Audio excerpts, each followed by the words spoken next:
Hi friends, welcome back to Sahla's kitchen. ഞാൻ ഇന്ന് ഉണ്ടാക്കാൻ പോകുന്നത് ഉരുളൻകിഴങ്ങ് മെഴുക്ക് പുരട്ടിയാണ്. ഇതിനു വേണ്ടി 2 ഉരുളൻകിഴങ്ങ് കട്ട് ചെയ്തെടുത്തിട്ടുണ്ട്. ഒരു സവാള നീളത്തിൽ അരിഞ്ഞത്, 4 ഉണക്കമുളക്, 5 അല്ലി വെളുത്തുള്ളി, കുറച്ച് കറിവേപ്പിലയുമാണ് എടുത്തിട്ടുള്ളത്. മെഴുക്ക് പുരട്ടി തയ്യാറാക്കാൻ വേണ്ടി ഞാനിവിടെ ഒരു നോൺ സ്റ്റിക്കിൻ്റെ പാനാണ് എടുത്തിട്ടുള്ളത്. അതിലേക്ക് ഓയിൽ ഒഴിച്ചു കൊടുക്കുക. എണ്ണ ചൂടായി വരുമ്പോൾ കടുക് ഇട്ട് കൊടുക്കുക.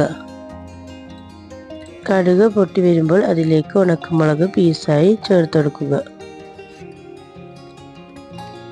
അരിഞ്ഞ് വെച്ചിരിക്കുന്ന വെളുത്തുള്ളിയും വേപ്പിലയും ചേർത്ത് നന്നായി മൂപ്പിച്ചെടുക്കുക.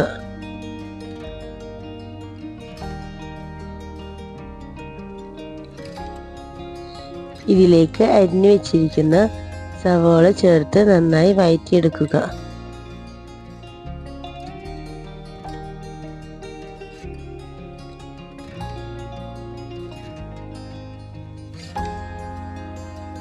സവാള നന്നായി വഴന്നു വന്നാൽ അതിലേക്ക് 1/4 ടീസ്പൂൺ മഞ്ഞൾപ്പൊടി, 1/2 സ്പൂൺ കാശ്മീരി മുളക് പൊടി,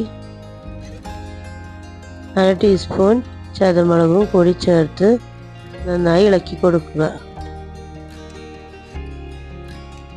മസാലയുടെ പച്ചമണമൊക്കെ മാറിക്കഴിഞ്ഞാൽ അതിലേക്ക് അരിഞ്ഞു വെച്ചിരിക്കുന്ന ഉരുളൻകിഴങ്ങ് ചേർത്ത് കൊടുക്കുക. മെഴുക്ക് പുരട്ടിയിലേക്ക് ആവശ്യമായിട്ടുള്ള ഉപ്പും കൂടി ചേർത്ത് നന്നായി ഇളക്കി യോജിപ്പിച്ച് ഒരു 10-15 മിനിറ്റ് ലോ ഫ്ലെയിമിൽ മൂടി വെച്ച് നമുക്ക് വേവിച്ചെടുക്കാം.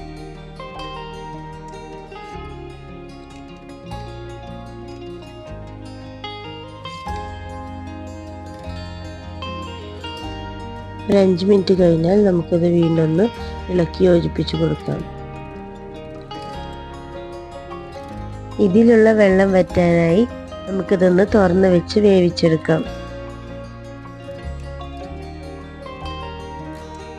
ഉരുളൻകിഴങ്ങ് മെഴുക്ക് പുരട്ടി അപ്പോൾ ഇവിടെ റെഡി ആയിട്ടുണ്ട്. എന്നാൽ കഴിക്കാൻ നല്ല ടേസ്റ്റും കുറച്ച് സ്പൈസിയുമാണ്.